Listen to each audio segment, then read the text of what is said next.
tunwa na kubula byangolo Panwani na banzao Banchima kwa bafwanga Bolumana onda peuple Bana luvu tutuma Yulu na opango Ubabakana bawisana Mwisani kwa Kongo moritoma bayaya Mwisani kwa Moritoma Ndombi zitalwa tazini za uzitekele Pite ya wabonga bantwe mvunguti wabonga Saint-Pierre wabonga mutabala wabonga Ulanziri babingi uneti kubitinda Mwisani kwa Kongo moritoma bayaya Ukitwari na luzolo kwa Tutungi na joe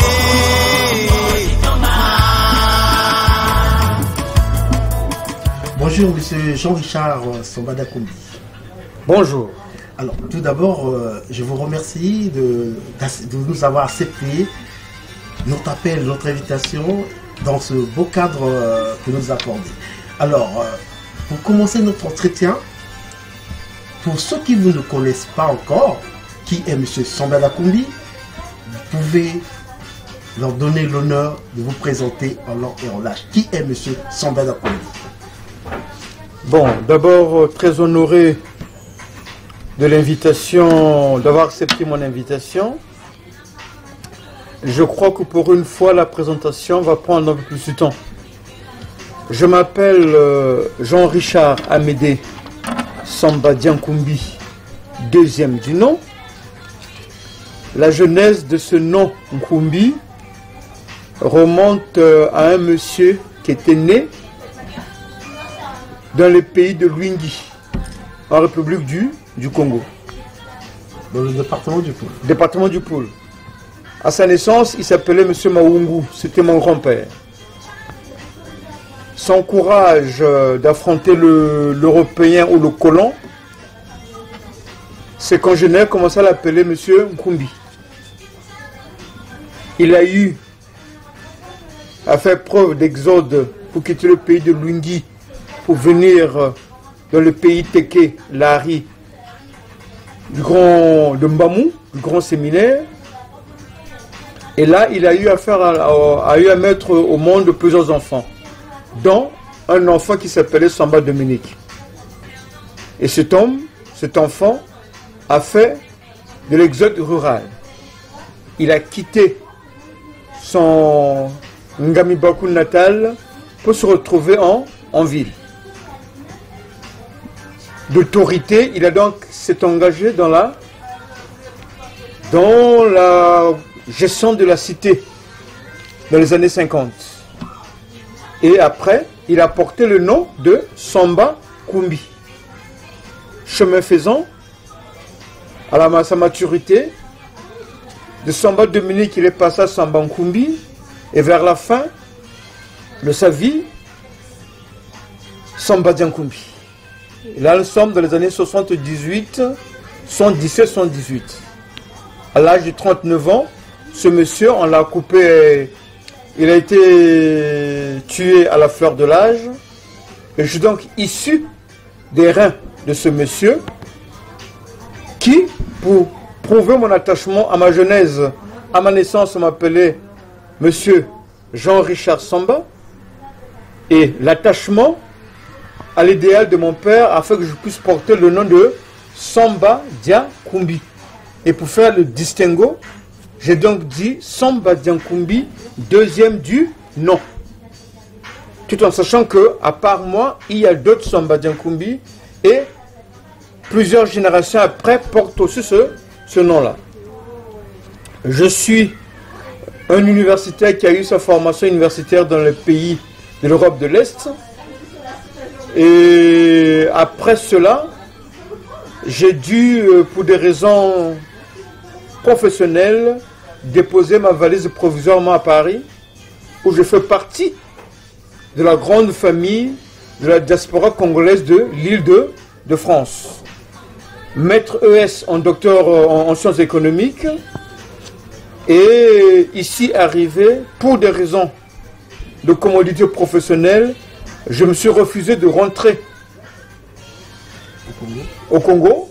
Et depuis un certain temps, je suis donc dans le monde économique, particulièrement dans le monde des affaires, et je suis un opérateur économique qui s'intéresse à la gestion de la cité congolaise. Merci beaucoup, c'est très riche votre parcours.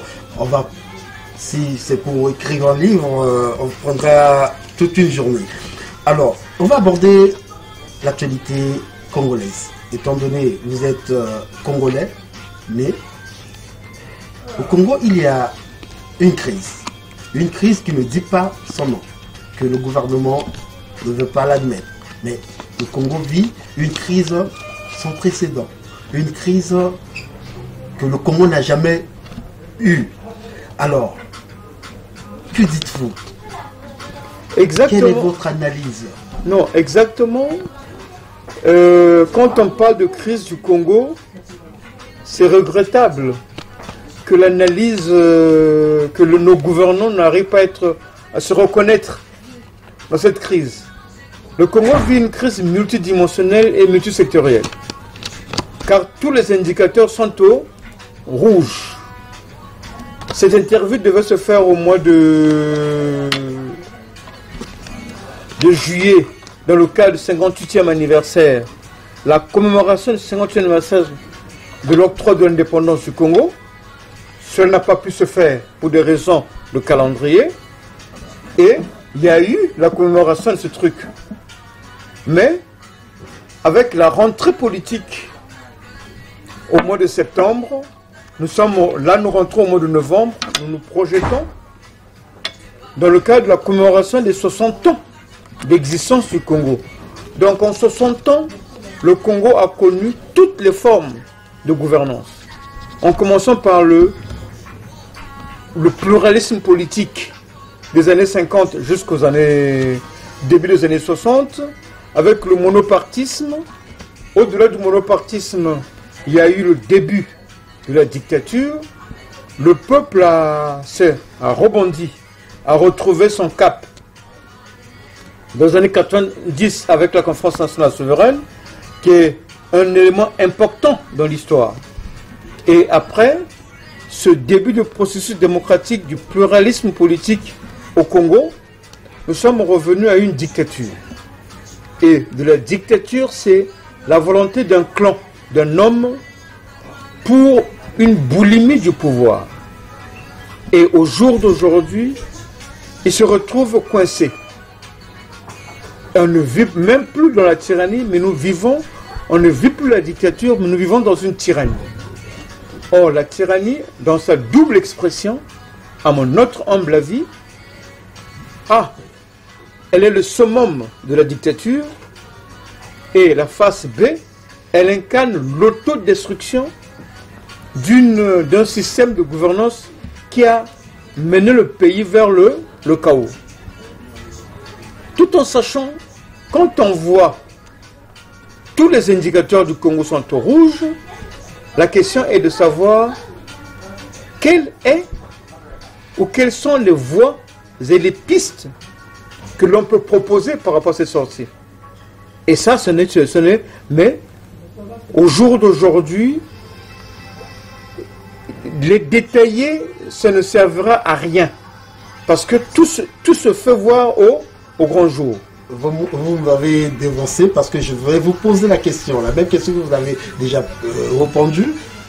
Quelles sont, selon vous, les pistes de solution de cette crise, de ces différentes crises multiples? Pour parler de ces crises, vous savez,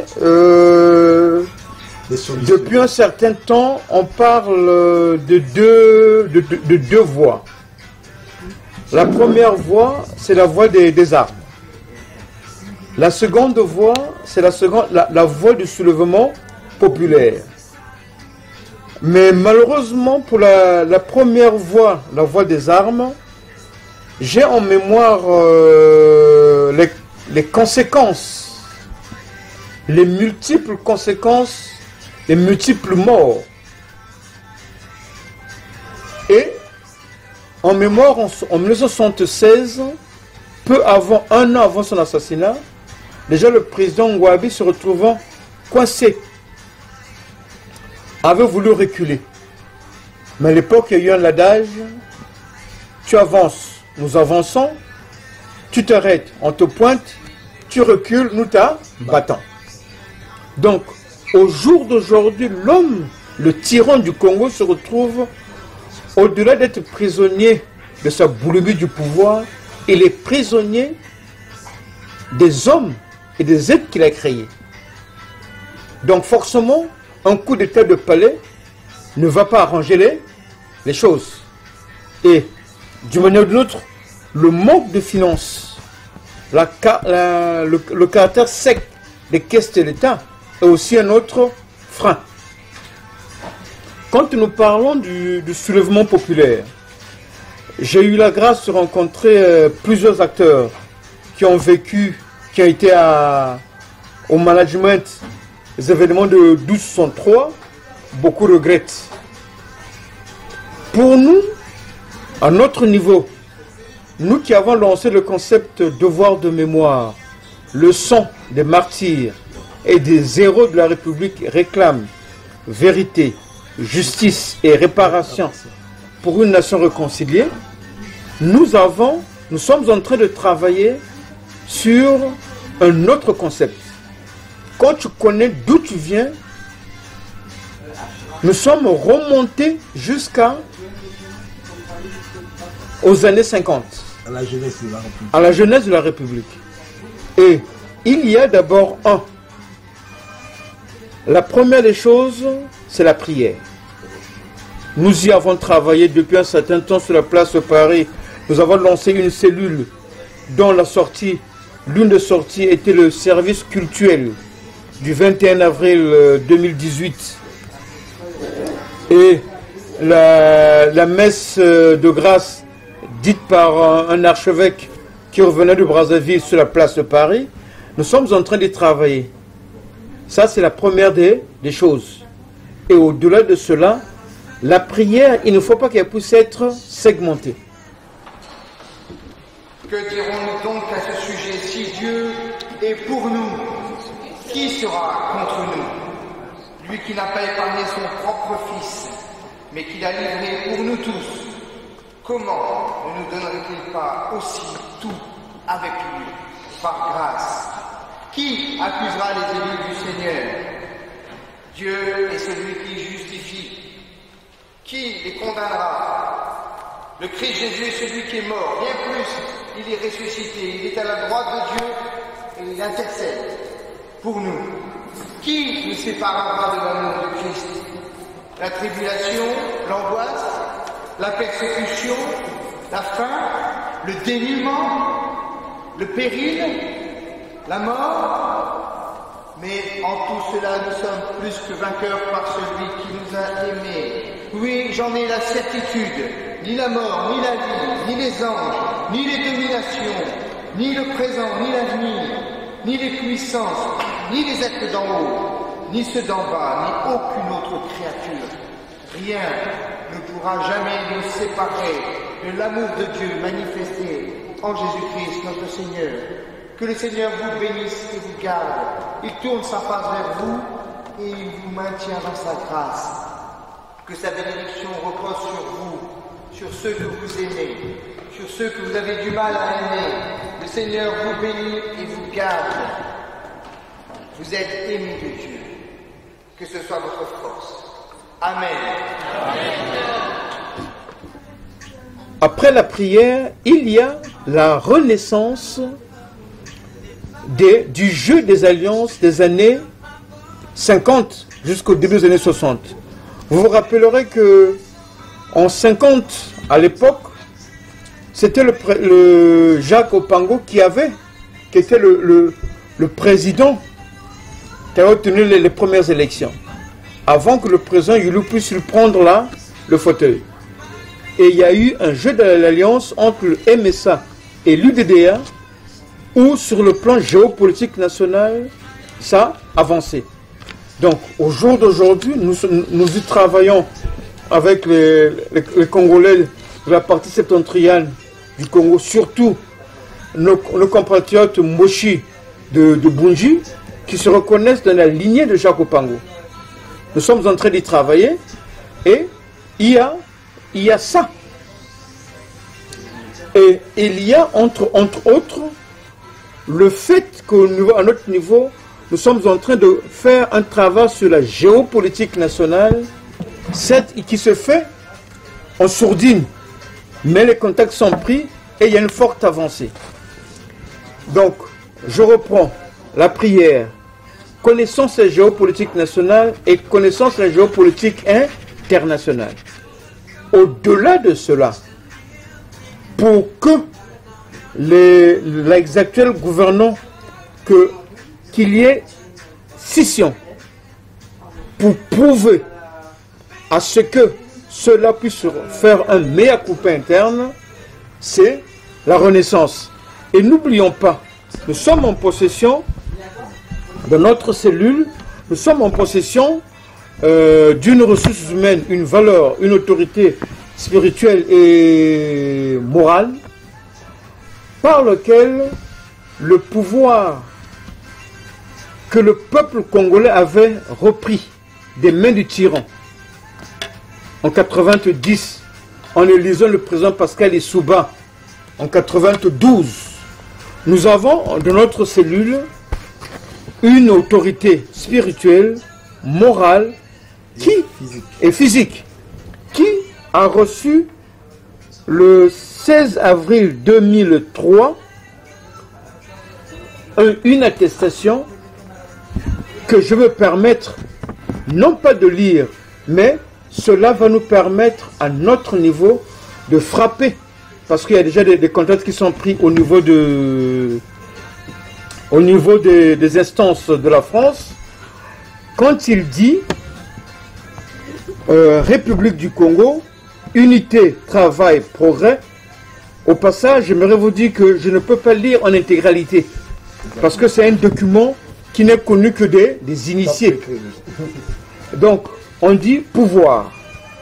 Je sous-signais professeur Pascal Lissouba, président de la République du Congo-Brazzaville, élisant domicile à Londres, agissant d'autre part en conformité avec les dispositions pertinentes de la Constitution du 15 mars 1992 et en prenant compte l'avis de son conseiller juridique, il dit à cet État donne expressement caution personnelle à monsieur Intel, chargé de mission, chargé de la sécurité, mon assistant et conseiller personnel, de me présenter pour toute procédure éminente à la restauration en priorité de la démocratie confisquée à l'occasion du coup d'État et des guerres enclenchées par le pouvoir de Brazzaville. Donc, c'est pour ça que nous vous disons que nous avons... Non, mais ça c'est... Je ne vais pas prendre, je vais juste regarder.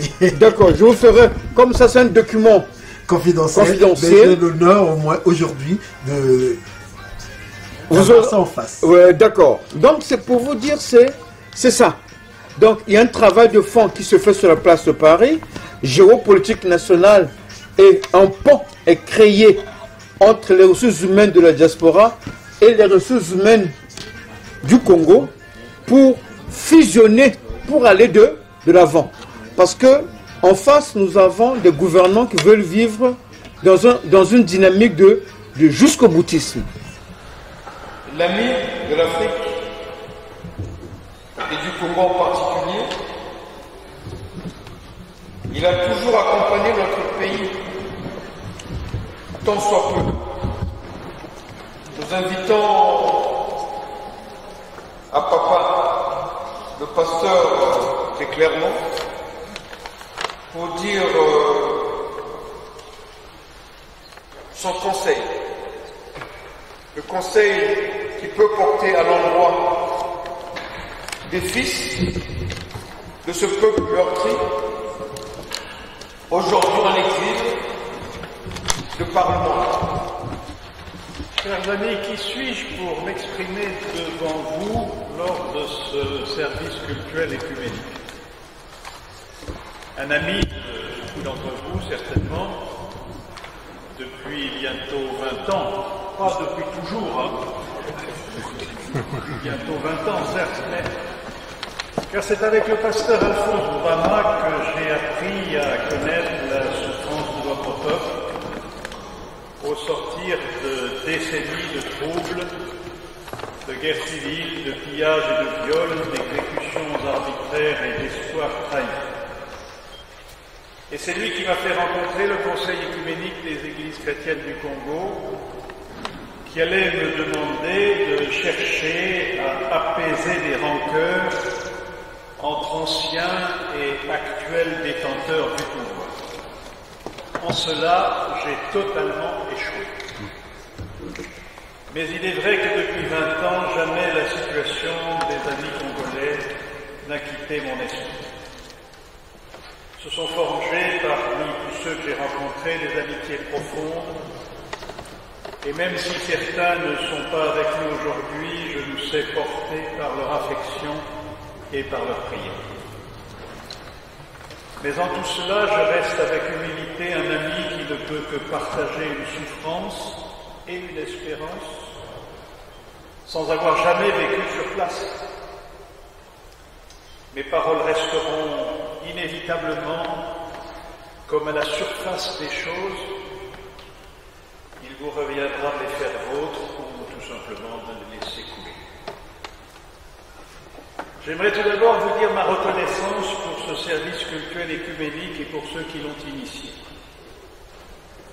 car il témoigne d'une dimension essentielle pour l'avenir, la conscience aiguë de la maladie du Congo. Le Congo est malade dans son âme de peuple. Il est comme un troupeau sans berger qui se disperse dans les plaines, les collines et les forêts, qui se met à l'abri de couverts artificiels, qui fuit loin de sa bergerie. Chacun se reconnaîtra bien malheureusement derrière l'une ou l'autre de ces images. Qu'il me suffise d'évoquer le nombre de Congolais réfugiés par nécessité depuis des décennies, ici même dans notre pays et dans d'autres pays européens, et malgré cette souffrance qui leur est commune, leur division. Ce service cultuel est la manifestation d'une volonté de dépasser ces divisions et de vous dépasser vous-même pour vous reconstruire ensemble, en apportant le meilleur de vous-même. Ce n'est bien sûr qu'une étape, et je pense que les organisateurs auraient aimé qu'elle soit encore plus vaste. Ce n'est qu'un moment fort, ce n'est qu'un signe. Le signe que vous voulez faire appel aux forces de l'esprit pour retrouver votre unité. J'emploie ces mots, les forces de l'esprit, en sachant bien que chacun de vous y met sa propre compréhension. Pour les uns, il s'agit de l'Esprit Saint, qui trouve sa force dans le Dieu de la Bible. Pour d'autres, il s'agit de l'esprit de la terre et des ancêtres. Pour d'autres encore, de l'esprit du peuple congolais. Pour d'autres, de l'esprit des droits humains forgés par des siècles de libération de toute forme d'esclavage. Que sais-je encore? Quel que soit ce qui nous a poussés à être ici, dans ce lieu de culte aujourd'hui, nous voici ensemble, avec, me semble-t-il, un triple objectif, au-delà de ce moment de communion, autour de la parole et de la prière. Premier objectif, faire mémoire dans la vérité. J'ai déjà évoqué les souffrances du peuple congolais, mais il s'agit de beaucoup plus que cela. Le Congo-Brazzaville contemporain s'est construit sur des blessures profondes. Qu'il suffise d'ouvrir l'invitation de ce service cultuel écuménique pour voir défiler 40 ans d'histoire marquée par les crimes et l'impunité les assassinats et la volonté d'effacer la mémoire. Or, nous le savons, rien ne pourra être reconstruit sans faire mémoire dans la vérité.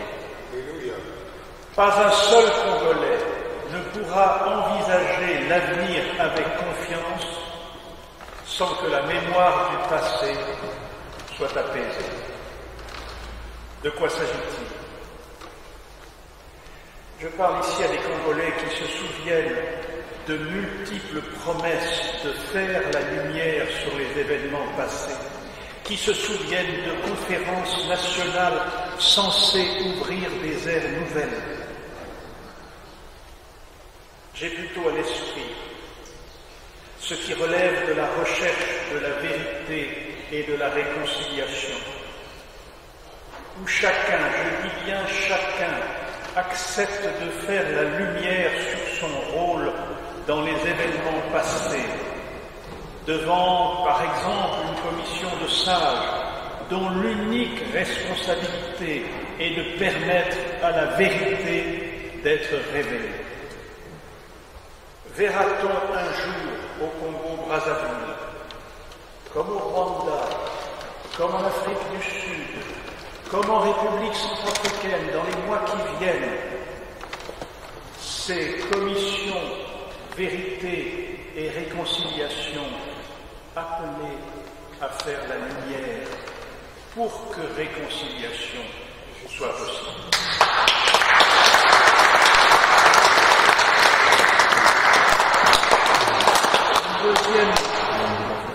Une deuxième dimension, elle a déjà été évoquée, c'est l'unité dans la diversité. Ce service cultuel écuménique en est un signe, une préfiguration évangélique, catholique, Ngunza du Congo, salutiste, ibandiste. Si l'on veut reconstruire, chacun doit pouvoir trouver sa place, encore faut-il s'en donner les moyens.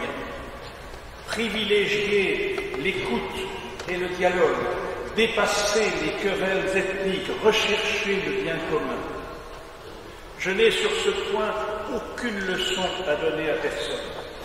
Même si l'unité dans la diversité est comme une devise de l'Union européenne, vous savez combien nous avons du mal à la mettre en œuvre, soit bloquée par des négociations sans capacité d'arriver à des décisions communes, soit tentée de pratiquer la loi des plus forts ou des plus nombreux.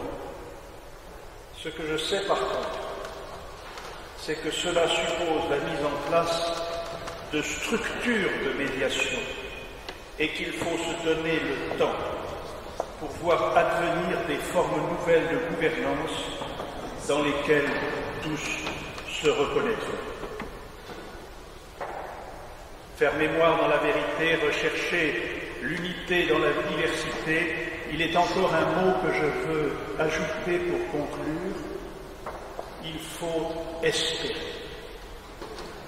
L'espérance, ce n'est pas s'en remettre au destin en pensant que peut-être demain pourrait être meilleur qu'aujourd'hui. Espérer, c'est croire. Croire que Dieu nous accompagne malgré les apparences d'un monde qui l'aurait délaissé.